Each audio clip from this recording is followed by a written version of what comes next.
Hey there, and welcome back to Kurt's Corner. So today's topic is one that I'm going to try to squeeze to 3 to 5 minutes instead of go on about a whole big old spiel or a southern goodbye topic, as they like to call them.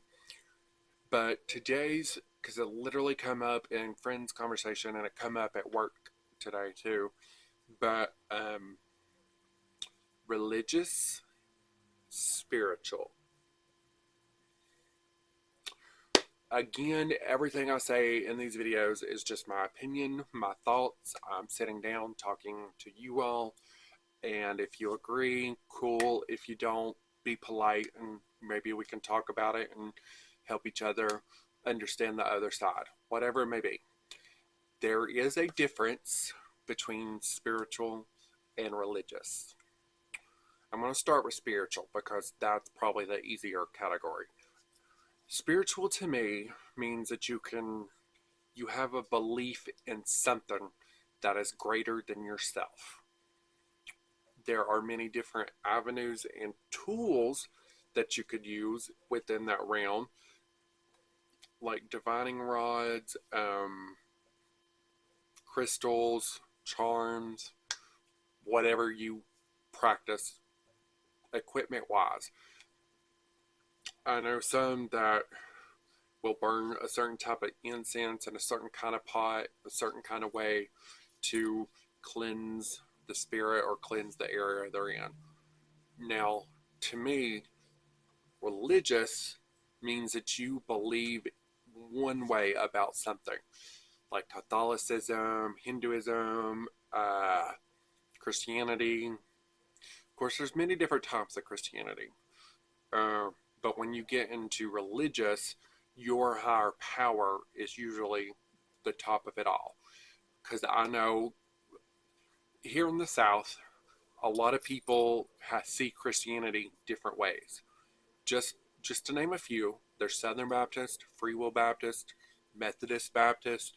There's regular Baptist. It's a whole big web of Christianity. But religious is definitely believing one way about a higher power. And then you go to the church that most correlates to your belief system, like a Catholic church or a Christian church, Pentecostal church, whatever it may be, good for you. I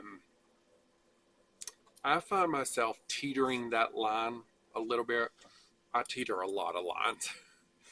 But every now and then, I just go with the spirit.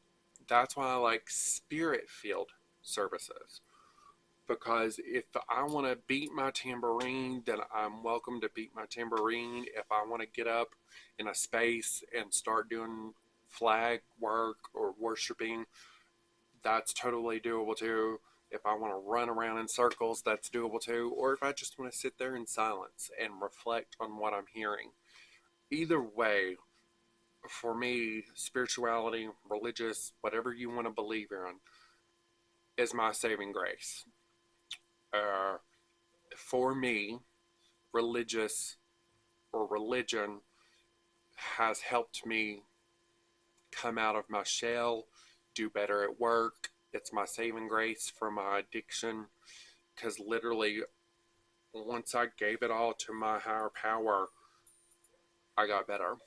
And still to this day, anything minuscule, like a stuffed up nose, I will just take it to it may seem a little childish, but I just take it to the Lord and put it off my plate. Because unfortunately, I'm the type of person, if I have something on my plate, I'm going to think about it all the time, or it's going to cause me to just not be able to focus. It's OCD meets paranoia, I guess, in a sense. But it's just one of those things that I have to release the burden off myself to my higher power and then move on. That's why I don't really get angry or concerned with a lot of things, just because I know my higher power will take care of it. I budget smartly, wisely, whatever, to make sure that I have what I need, basic necessities, And then if I come up short, I'm just like,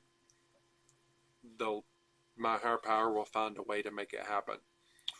And it has, because I'm very close to paying off the car that I got myself with my own job and my own money. Um, I finally don't have anything in collections. I have some debt, like credit card debt, that I make the monthly payments on and everything.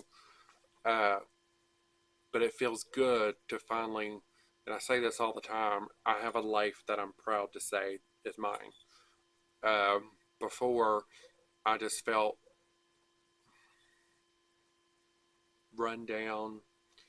The system had won, defeated. Good word, get defeated.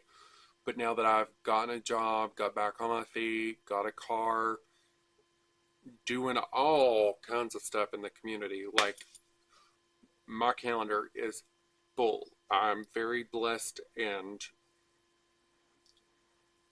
I don't get paid for some of it, so I don't want to say booked, but I'm very blessed and fortunate enough to be in the position that I am now. And all that wouldn't be possible if I didn't have a spiritual, religious journey. Because I definitely started more dark as a kid, and then just gradually moved. Then I fell away from religion or spirituality.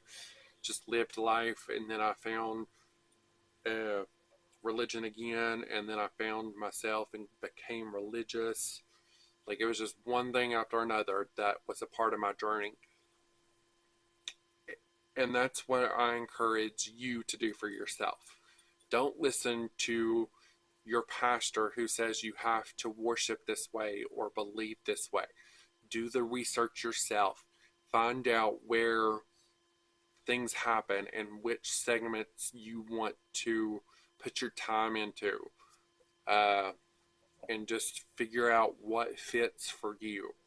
Because at the end of the day, the number one thing, it's not our church, it's not the world's church, it's God's church. And that's one thing that many people forget, is that they believe that the church they belong to says you got to do this or that or live one way or another. And at the end of the day, it's between you and your higher power.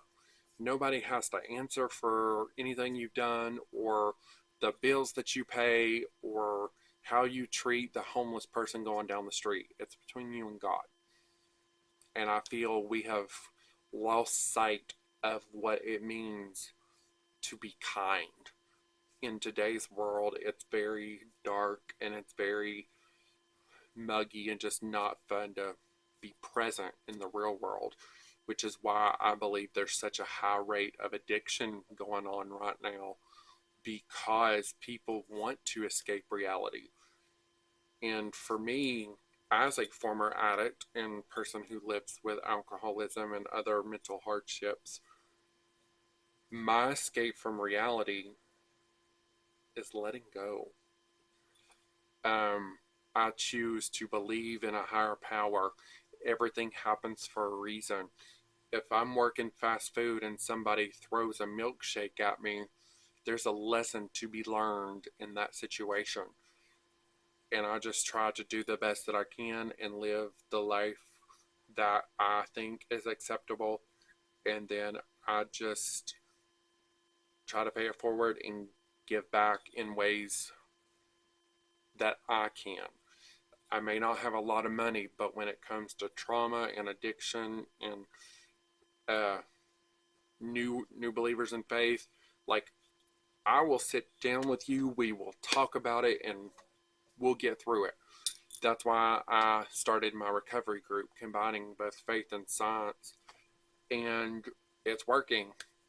Like, I have been fortunate enough to be trained in a lot of different topics. So I may not have financial time to give you, but I do have my ears. And sometimes listening can be the greatest reward and the greatest skill that somebody needs. Thanks for watching. Bye.